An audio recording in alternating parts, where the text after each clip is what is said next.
There's an island off the coast of Venice where silence screams louder than words. A place erased from travel guides, but etched deep into the annals of fear. This is Poveglia Island, a cursed patch of land that has seen more death, more torment, and more darkness than almost anywhere on Earth. Once used as a dumping ground for plague victims. Later, a madhouse for the forgotten. Now abandoned and feared. They say you can still hear the screams echoing across the water. Poveglia's history begins not with life, but with death. In the 14th century, Europe was gripped by the Black Death, a plague so devastating it wiped out entire cities. Venice, one of the continent's busiest ports, had a grim solution. Ship the infected to Poveglia and leave them to die. Tens of thousands were ferried to the island. Many were dead on arrival.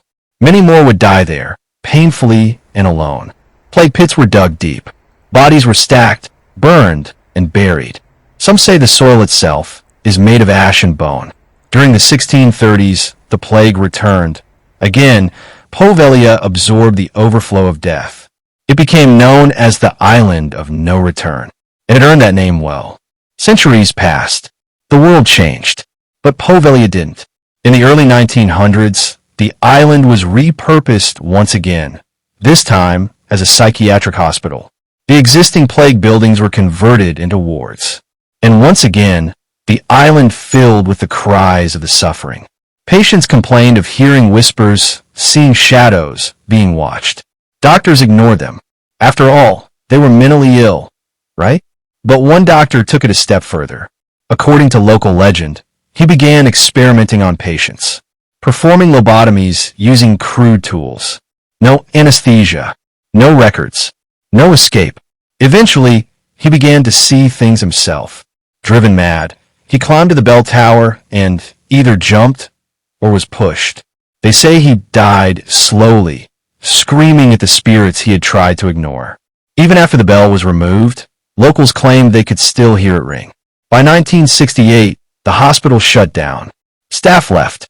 Patients disappeared. Poveglia was locked down. No ferries go there. No tours. No guided visits. Only silence and decay. The Italian government has banned public access to the island. Its buildings have crumbled. Nature has begun reclaiming it. But the energy remains. Some say the air feels heavier there, like something is still watching. In 2014, the island was quietly auctioned. The buyer backed out. Even money couldn't cleanse its past. But legends like this, they attract the brave, or the foolish. Ghost hunters have snuck onto Poveglia. Some captured unexplained voices, shouting, whispering, even laughter. Others caught thermal images of figures where no people were. One team fled mid-investigation after a door slammed shut behind them. With no wind, no wiring, no trick. They say the island doesn't want visitors. And when it gets them, it lets them know. Some investigators reported scratches on their bodies. Others felt hands touching them in the dark. No one stays for long. So why are we drawn to Poveglia? Why does this forgotten island haunt our imagination? Because it reminds us of everything we fear. Isolation, disease, madness, death, and the things we can't explain. Poveglia is a graveyard above ground. A monument not made of stone, but of memory. The memory of thousands whose pain was never heard, only buried. We like to believe that time heals all wounds. But this island proves some wounds still bleed. Today, Poveglia remains untouched. No signs, no plaques, no footprints. Just the wind, the waves, and the weight of centuries. It is the most haunted island in the world. Not just because of ghosts, but because of what it forces us to remember. Some places were never meant to be reclaimed. Some stories were never meant to be forgotten. This is one of them.